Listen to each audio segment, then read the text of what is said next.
प्रासंगिक विषय राष्ट्रीय अवकाश दिन। संपादन परेश मारू, पठन आशुतोष अंताणी। आज तारीख 23 ऑगस्ट दर वर्षे तारीख 23 ऑगस्टना देशમાં નેશનલ સ્પેસ ડે એટલે કે રાષ્ટ્રીય અવકાશ દિવસની ઉજવણી કરવામાં આવે છે। વર્ષ 2026ના નેશનલ સ્પેસ ડે એટલે કે રાષ્ટ્રીય અવકાશ દિવસની ઉજવણીની વિષય વસ્તુ છે વિકસિત ભારત તરફ નવતર પ્રયોગો, સહયોગ અને વૈશ્વિક અવકાશ નેતૃત્વની આકાંક્ષા। ભારતે અવકાશ વિજ્ઞાનના ક્ષેત્રમાં સમગ્ર વિશ્વમાં પોતાનો એક આગવો અને મજબૂત ડંકો વગાડ્યો છે। તારીખ 23 ઓગસ્ટ 2023ના ભારતના અવકાશ સંશોધન સંગઠન ઇસરોએ ચંદ્રયાન 3 મિશન અંતર્ગત ચંદ્રના દક્ષિણ ધ્રુવ પર સફળ સોફ્ટ લેન્ડિંગ કરીને ઇતિહાસ રચ્યો હતો। ભારત વિશ્વનો એવો પ્રથમ દેશ બન્યો જેણે ચંદ્રના આ અજાણ્યા અને પડકારજનક વિસ્તાર પર પોતાનું યાન સફળતાપૂર્વક ઉતાર્યું।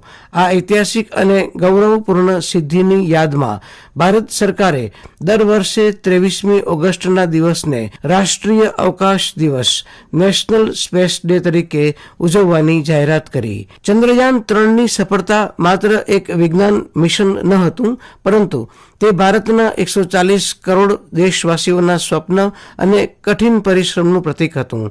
ચંદ્રયાન 2ના અંશતઃ નિષ્ફળ અનુભવોમાંથી શીખીને ઇસરોના વૈજ્ઞાનિકોએ વધુ મજબૂત અને કાર્યક્ષમ ટેકનોલોજી બનાવી। ચંદ્રના દક્ષિણ ધ્રુવ પર વિક્રમ લેન્ડર અને પ્રજ્ઞાન રોવરે સફળતાપૂર્વક લેન્ડિંગ કર્યું તે ક્ષણ ભારતીય અવકાશ વિજ્ઞાનના ઇતિહાસમાં સુવર્ણ અક્ષરે અંકિત થઈ ગઈ। પ્રધાનમંત્રી નરેન્દ્ર મોદીએ આ સિદ્ધિને બિરદાવતા લેન્ડિંગ સ્થળને શિવશક્તિ નામ આપ્યું અને આ દિવસને રાષ્ટ્રીય અવકાશ દિવસ તરીકે ઘોષિત કર્યો। રાષ્ટ્રીય અવકાશ દિવસ ઉજવવા પાછળ શાળા અને કોલેજના વિદ્યાર્થીઓમાં વિજ્ઞાન, ટેકનોલોજી, ઇજનેરી અને ગણિત ક્ષેત્રે રસ અને રુચિ વધે, વૈજ્ઞાનિક દ્રષ્ટિકોણનો વિકાસ થાય, દેશના નાગરિકોમાં અવકાશ વિજ્ઞાન પ્રત્યે જિજ્ઞાસા અને સંશોધનની ભાવના કેળવવી, ભારતીય વૈજ્ઞાનિકો અને એન્જિનિયરોની દિવસ રાતની મહેનતને બિરદાવવી જેવા મુખ્ય ઉદ્દેશો સાથે આ દિવસની ઉજવણી કરવામાં આવે છે।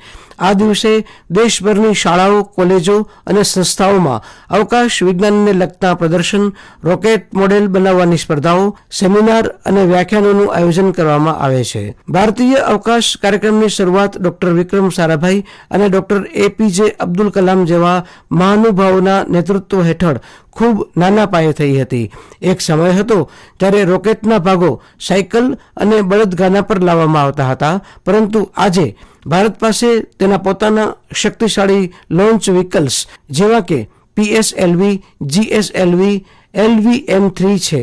ભવિષ્યમાં ભારત ગગનયાન મિશન દ્વારા મનુષ્યને અવકાશમાં મોકલવાની તૈયારી કરી રહ્યું છે। આ ઉપરાંત પોતાનું ભારતીય અંતરિક્ષ સ્ટેશન BAS સ્થાપિત કરવાની અને શુક્ર મિશન શુક્રયાન હાથ ધરવાની દેશની યોજના છે। રાષ્ટ્રીય અવકાશ દિવસ એ માત્ર ભૂતકાળની સફળતાનો ઉત્સવ નથી, પરંતુ ભવિષ્યની નવી ક્ષિતિજો સર કરવાની પ્રેરણા છે। તે દર્શાવે છે કે મર્યાદિત સંસાધનો અને દ્રઢ સંકલ્પ શક્તિ સાથે ભારત વિશ્વ સ્તરે નેતૃત્વ કરી શકે છે। આ દિવસ દેશના યુવાનોને એ સંદેશ આપે છે કે કોઈ પણ સ્વપ્ન અશક્ય નથી અને આકાશ પણ આપણી સીમા નથી। પ્રાસંગિક સાંભળ્યું વિષય હતો રાષ્ટ્રીય અવકાશ દિન। સંપાદન પરેશ મારુનું, પઠન આશુતોષ અંતાણીનું।